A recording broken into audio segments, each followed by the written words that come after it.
Iya teman-teman, kita sekarang kru tim Unsia Elevate Smart and Creative sedang berada di Lemdiklat Polri. Ya, kita sama-sama tahu Lemdiklat Polri merupakan singkatan dari Lembaga Pendidikan dan Pelatihan Kepolisian Negara Republik Indonesia. Tentu bertanggung jawab penuh dalam pelatihan, perencanaan, pengembangan, serta pendidikan seluruh anggota Satuan Kepolisian Negara Republik Indonesia. Nanti sebentar lagi kita akan sama-sama berbincang-bincang hangat. Siapa jenderal yang akan kita datangi untuk berbincang-bincang? Stay tune. Yuk kita sama-sama masuk. Ya, Assalamualaikum warahmatullahi wabarakatuh. Wah, kayaknya kurang seru nih, kurang kenceng jawabnya. Kita ulang lagi ya, tapi mohon izin saya akan pakai pantun, bisa dibantu dengan cakep. Jalan-jalan naik kapal selam, cakep. Selanjutnya jangan lupa bawa kompas sebagai petunjuk arah. Cakep. Kalau saya memberi salam, tolong dijawab dengan antusias. Assalamualaikum warahmatullahi wabarakatuh. Welcome to Unsia Elevate Smart and Creative. Baiklah teman-teman, ini adalah episode ketiga kita.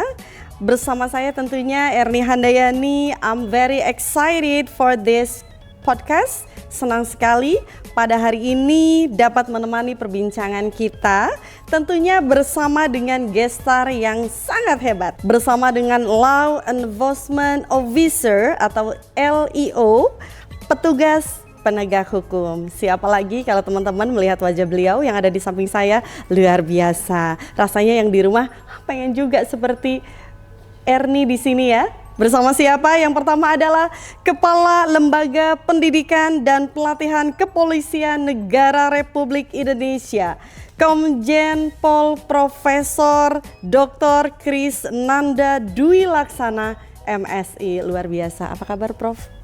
Luar biasa. Baiklah teman-teman, di samping Prof. Kris, tak kalah hebatnya lagi. Siapa dia? Ada Kepala Biro Pembinaan, Pendidikan dan Pelatihan Lembaga Pendidikan dan Pelatihan Lemdiklat Polri, Brigjen Pol Dr. Susilo Teguh Raharjo, MSI. Halo Jenderal. Apa kabar Jenderal? Alhamdulillah. Luar biasa. Teman-teman, tidak perlu aneh, loh kok di samping Erni ini dari penegak hukum, dari naungan yang sama, tapi tentunya bajunya beda-beda. Tadi arahan dari Prof nggak apa-apa, biar beda-beda tapi tetap satu. Baiklah teman-teman, penting sekali untuk kita dengar cerita dari beliau karena beliau merupakan orang-orang hebat ya yang ada di Indonesia. Nah teman-teman yang di luar negeri boleh langsung searching, scroll. Wah, sekarang guest star-nya luar biasa. Ada Pak Komjen ini ya, Pak Komjen Pol Prof Dr. Kris serta Brigjen Pol Dr. Susilo. Langsung di scroll. Ayo boleh lah nanti ya. Sebelum kita masuk ke materi, kita bincang-bincang yang seru banget. Nah, dan jangan kemana-mana teman-teman. Di sini kita akan melalui perbincangan tentunya pada sesi ini karena topik perbincangannya cukup menarik ya. Belum lama ini huru-hara di Indonesia, di Jakarta sampai deadlock. Teman-teman ada yang kerja dari rumah, anak-anak kita sekolah dari rumah, belajar di rumah. Nanti kita akan bahas lebih seru lagi. Apa topiknya hari ini? Smart Policing atau pemolisian cerdas. Adalah merupakan konsep dan strategi dalam pelaksanaan tugas. Tugas apa? Tentunya tugas kepolisian yang mengintegrasikan ilmu pengetahuan, data, dan teknologi informasi untuk meningkatkan efektivitas, efisiensi, dan kualitas pelayanan kepolisian kepada masyarakat. Nah baiklah, selanjutnya kita akan menyapa-nyapa Prof. Kris yang ada di samping kita. Baiklah Prof, mohon izin, tentunya tidak asing lagi ya. Apa tadi yang kita sebut dengan smart policing? Kalau kita telah kembali terkait smart policing, merupakan konsep dan gagasan Apa itu smart policing? Jadi smart policing itu merupakan suatu model pemolisian di era digital, era kenormalan baru. Jadi smart policing itu bagaimana polisi di dalam penyelenggaraan tugasnya melalui pemolisian. Pemolisian adalah segala usaha atau upaya yang dilakukan polisi pada tingkat manajemen maupun tingkat operasional dengan atau tanpa upaya paksa untuk mewujudkan keteraturan sosial. Maka konteks ini adalah kaitan bagaimana polisi dalam pemolisiannya ini bagi kemanusiaan, keteraturan sosial, dan peradaban. Nah, di era digital, era kenormalan baru, maka model smart policing atau pemolisian yang cerdas atau yang fungsional bisa mengharmonikan antara konvensional policing yang seperti sekarang ini kita lakukan, dan kita juga bisa mengembangkan pada electronic policing sebagai model pemolisian di era digital dan forensic policing di era kenormalan baru. Mau tidak mau, di era digital, era kenormalan baru, polisi diwajibkan untuk mampu bisa memberikan pelayanan, baik pelayanan keamanan, pelayanan hukum, pelayanan administrasi, pelayanan informasi, pelayanan kemanusiaan, dan ini punya standar prima, yaitu cepat, tepat, akurat, transparan, akuntabel, informatif, dan mudah diakses. Maka electronic policing itu dibangun dengan 3 pilar. Yang pertama, membangun back office sebagai sentra pelayanan kepada publik, dan ini juga berbasis pada big data system. Bagaimana kita semua ini sistem-sistem data menjadi cepat, tepat, akurat, transparan, akuntabel, informatif, dan mudah diakses. Maka kita juga membangun protokol data. Dan tentu back office ini sebagai operation room, sebagai pusat K3I, pusat komunikasi, koordinasi, komando, pengendalian, dan informasi, didukung dengan aplikasi-aplikasi yang berbasis pada artificial intelligence yang bisa inputting data, menganalisa, menghasilkan produk, dan mengembangkan jejaring. Nah, pada konteks ini tentu juga akan kaitan dengan namanya network yang berbasis IoT. Nah, semua ini akan menghasilkan bentuk algoritma yang berupa infografis, info statistik, info virtual yang merupakan prediksi, antisipasi, dan solusi yang bisa diakses real time, on time, dan anytime. Nah, di semua ini nanti akan diawaki oleh petugas polisi cyber atau cybercop yang tentu nanti akan bisa memberikan pelayanan kepada publik secara prima tadi. Nah, kemudian kita melihat bahwa ini era kenormalan baru, era post-truth, di mana banyak hal yang kontraproduktif atau pembodohan, penyesatan, hoax, dan banyak hal lainnya. Atau kita bisa mengatakan bahwa pada konteks forensik ini bukan sebatas nuklir, biologi, kimia, fisika, tapi juga ada teknologi, ada cyber, ada kaitannya dengan sosial yang by design, yang bisa kontraproduktif. Maka dengan forensic policing ini kita bisa mengatasi atau bisa setidaknya bisa menginspirasi, memberitahukan hal yang baik dan benar, bisa memotivasi, bisa memberi solusi, bisa menjadi tempat curhat dan mengcounter isu serta fun. Karena mau tidak mau kita memberikan pelayanan ini adalah bagian dari mencerdaskan kehidupan bangsa. Luar biasa sekali. Tadi kalau kita bahas dengar-dengar protokol polis, protokol data. Jadi protokol data ini memang raw data atau hasil analisa juga bisa di-sharingkan.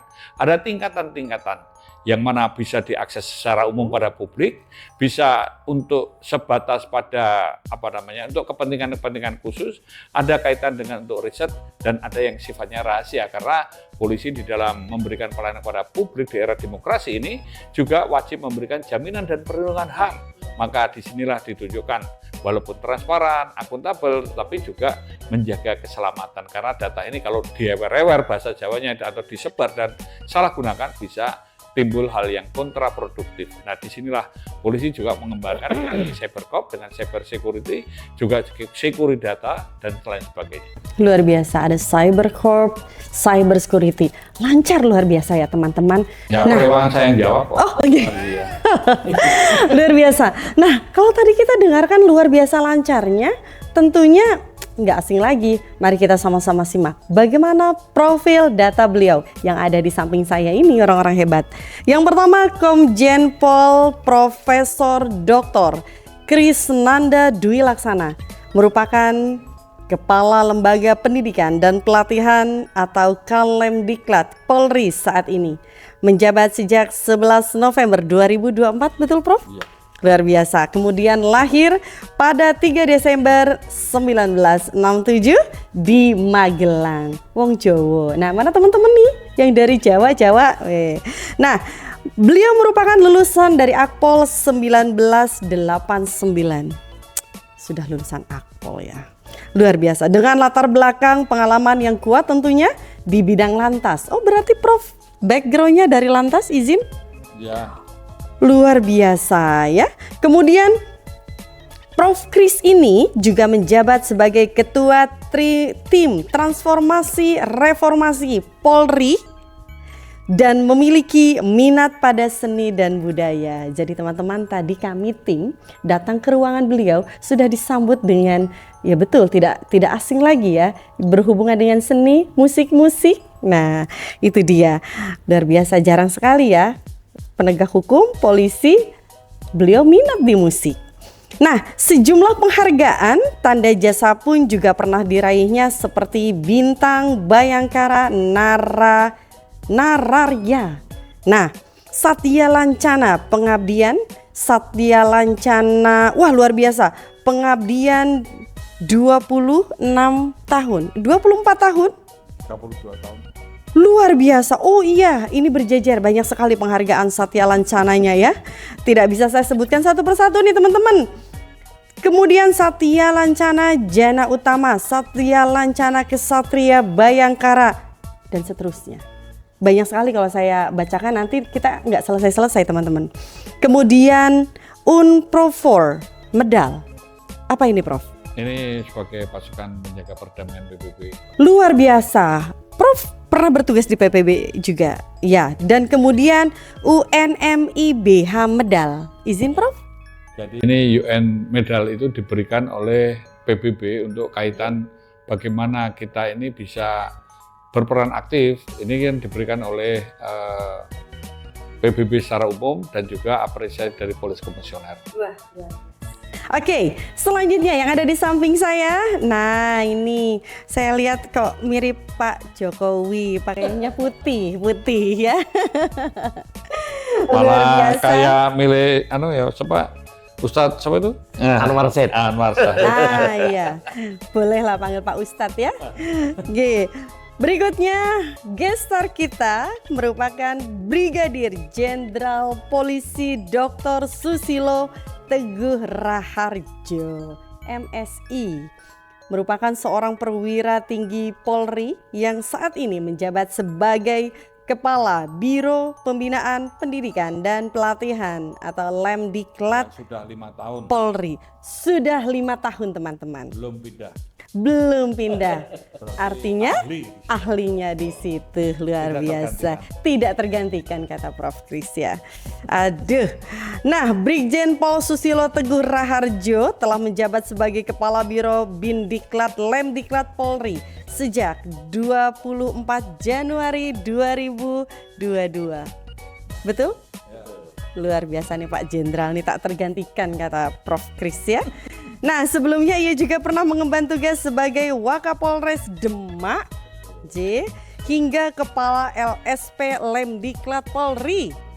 Baiklah, selanjutnya teman-teman, tadi kita sudah dengarkan lancar jaya seperti Wush ya, kereta Wush kita dari Prof Kris. Kita boleh tanya-tanya ke Pak Jenderal di samping ini terkait Lemdiklat Polri nih.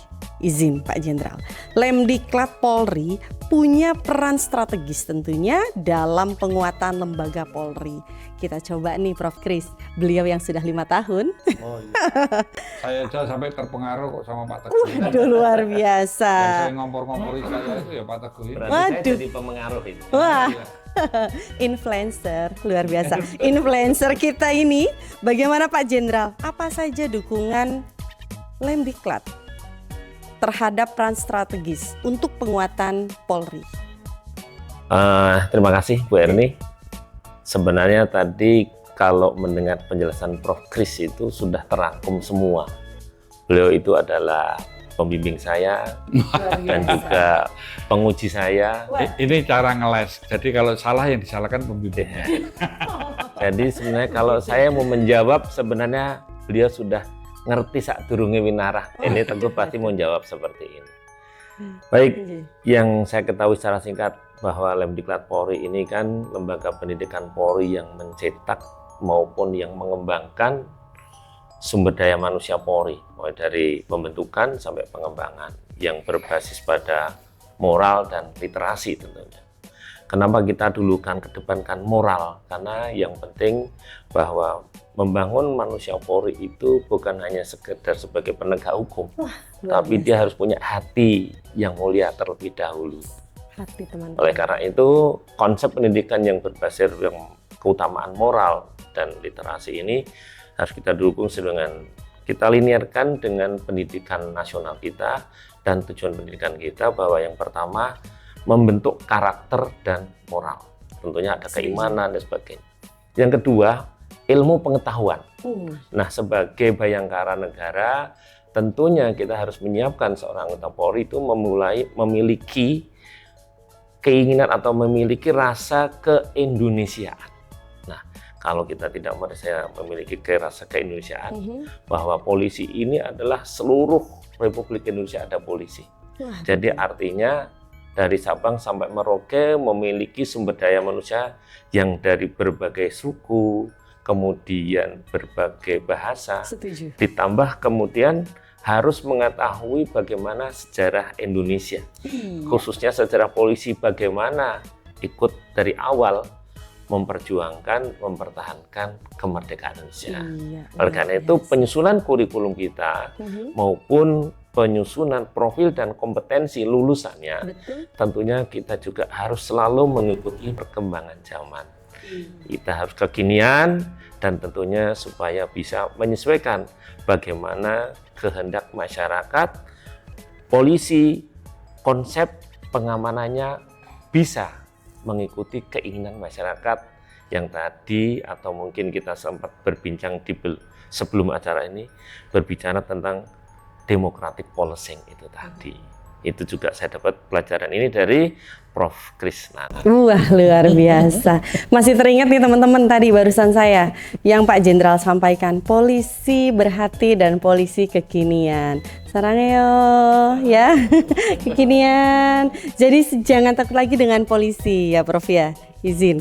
Nah, berikutnya nih, kalau tadi kita sudah dengarkan terkait peran strategis lembaga Polri ini, dukungan dari Lemdiklat. Berikutnya kita mampir-mampir kita ke Prof. Kris. Nah, Prof izin, di era globalisasi ini tentunya mengubah berbagai desakan publik ya. Apalagi sekarang kan zamannya buzzer, netizen. Nah, ini netizen ini sedang lihat kita semua nih, Prof. Nah, khususnya dalam penyiapan SDM Polri. Oke.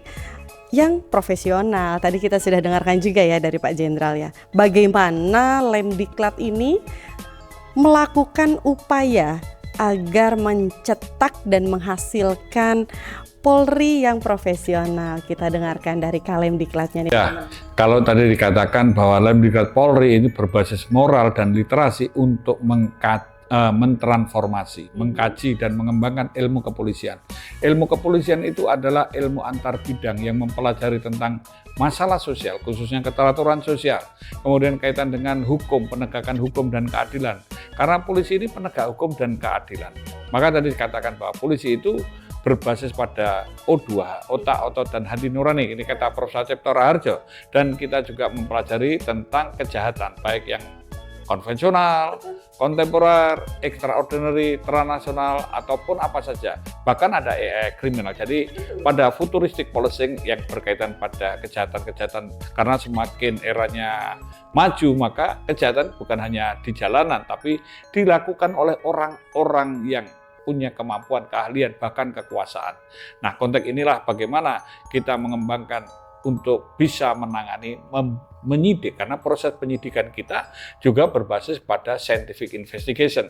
Nah, ini era post-truth, ini era yang lain sebagainya. Perlukah kita membangun namanya keteraturan sosial di dunia digital atau di era virtual ini? Maka kalau perlu, polisi juga harus bisa membuktikan hal-hal yang berefek atau berdampak pada penyesatan atau hal-hal yang kontraproduktif tadi.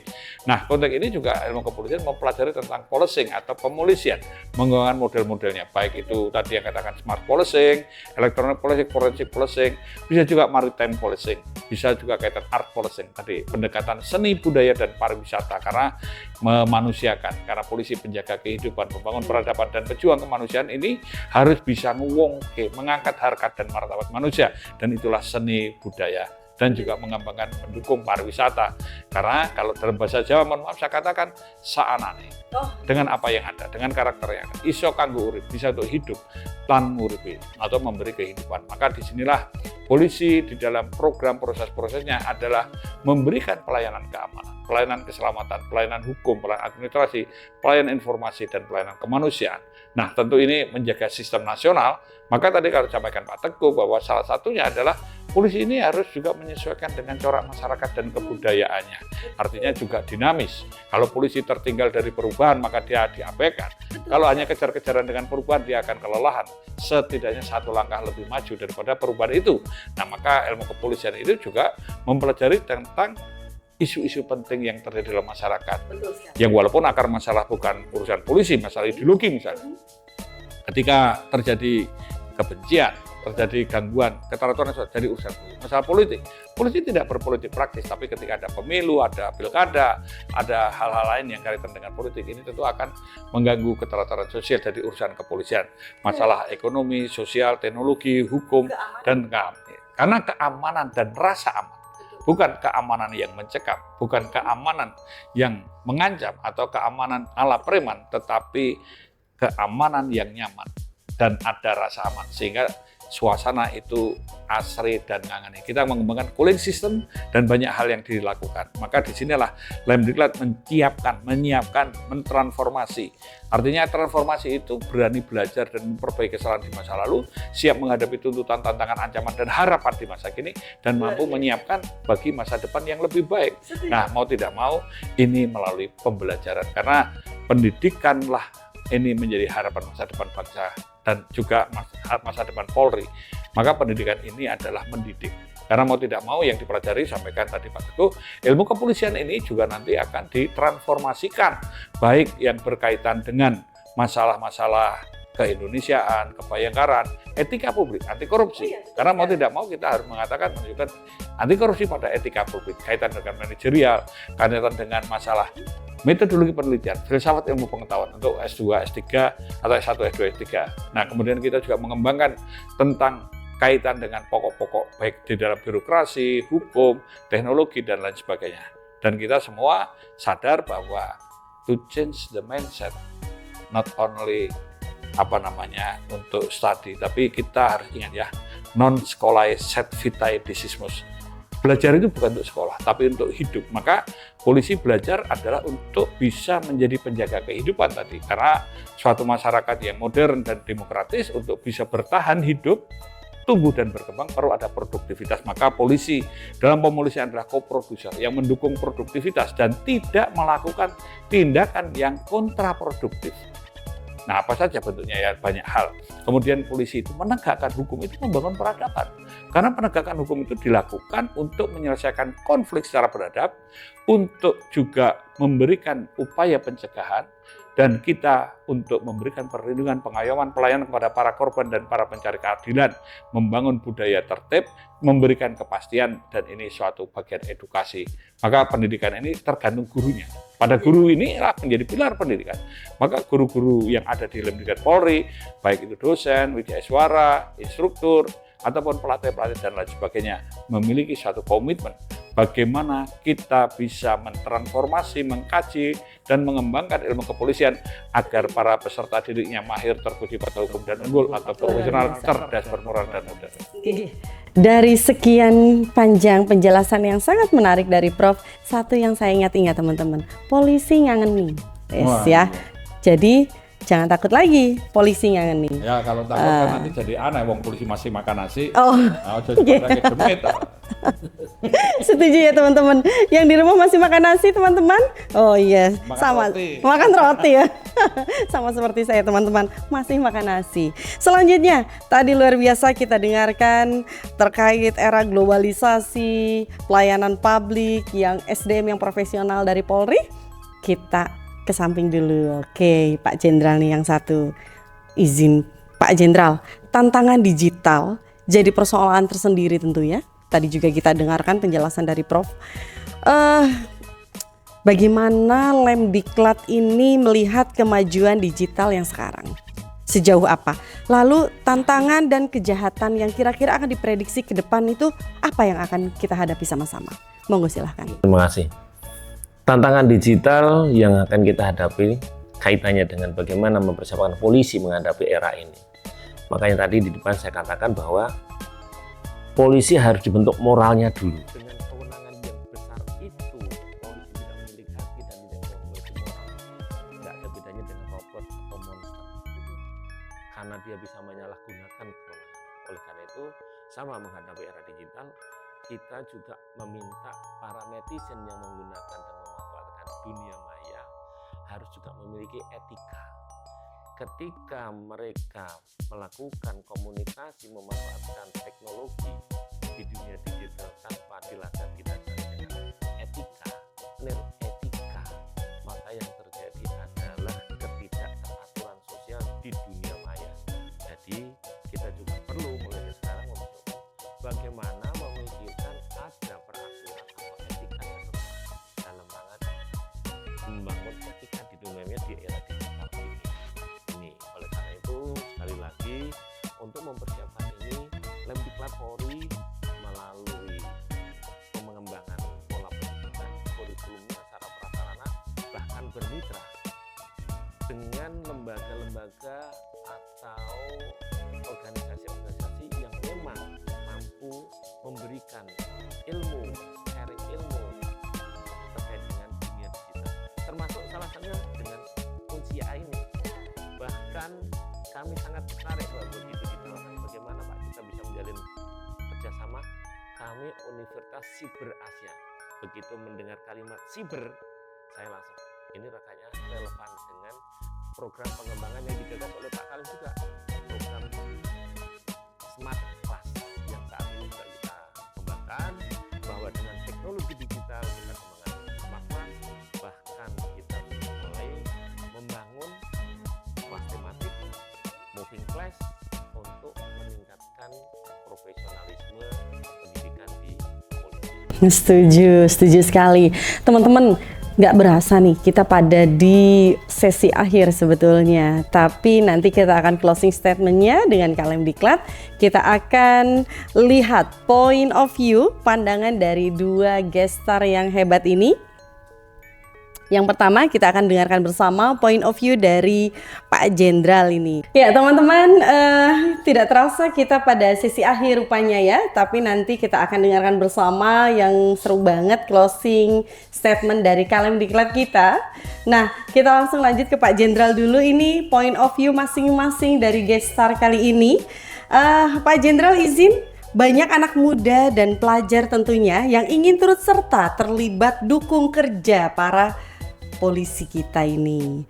Nah, kiranya apa yang mungkin bisa dilakukan anak-anak muda untuk mendukung suksesnya kinerja atau turut serta bekerja sama dengan rekan-rekan kesatuan kepolisian ini? Adakah kontribusi yang bisa dilakukan para generasi muda ini, anak-anak muda, pelajar, boleh mahasiswa mungkin? Seperti itu, boleh silahkan point of view-nya nanti. Kesempatan saya itu Pak Prof. Pak Jenderal dulu, nanti setelah itu closing statement oleh Prof. Boleh silahkan, monggo. Terima kasih. Bahwa generasi muda kita itu memiliki berbagai kemampuan dan potensi yang berbeda-beda. Dalam kehidupan sosial, tentunya kemampuan mereka pasti ada manfaatnya. Kepolisian dalam rangka menjaga dan menciptakan keteraturan sosial bisa bekerja sama atau mungkin bermitra, menggandeng para pemuda, para generasi muda ini melalui berbagai kemampuannya. Dicontohkan tadi beliau bisa lewat seni, bisa lewat olahraga, dan sebagainya. Tentunya itu menjadi satu kekuatan tersendiri untuk kita bersama-sama menciptakan kondisi situasi yang kondusif ya, dengan berbagai dinamika sesuai dengan lingkungan masing-masing. Satu lagi yang ingin saya sampaikan, penekanan saya, bukan penekanan ya, harapan saya bahwa saya ingin mengingatkan ada suatu kalimat yang ini benar-benar menurut saya sangat bagus sekali di era sekarang ini, kaitannya dengan moral itu tadi. kita yang diberikan kekuatan, diberikan kekuasaan dan kewenangan, ataupun siapapun mereka yang memiliki kekuatan, kekuasaan dan kewenangan, harus dilakukan dengan cara-cara bermoral. Karena kekuatan, kekuasaan, kewenangan di tangan orang bermoral itu bisa menciptakan kesejahteraan. Sebaliknya, di tangan orang amoral menimbulkan kesengsaraan. Luar biasa. Itulah teman-teman, bagaimanapun juga ya Prof dan Jenderal, perlu kita ketahui bahwa fans polisi di luar sana di masyarakat itu cukup banyak. Bahkan anak-anak kalau perayaan 17 Agustus itu banyak sekali yang ingin pakai seragam polisi. Termasuk anak saya masih PAUD itu ada hari Kamis, setiap hari Kamis menggunakan baju profesi, selalu maunya pakai baju polwan. Seperti itu. Nah, tentu fans polisi ini banyak ya, yang tadi sudah disampaikan oleh Pak Jenderal, dan selanjutnya kita akan dengarkan bersama bagaimana pandangan dari Kalemdiklat sendiri, Prof Kris, terkait bagaimana generasi muda kita ini bisa turut serta bekerja sama dengan polisi, dan mungkin ada validasi ingin diakui, wah saya ikut turut serta dalam menjaga keamanan dan lain-lain. Bagaimana peran anak-anak kita ini untuk bisa bekerja sama dengan polisi atau Polri? Monggo silakan Kak Lem.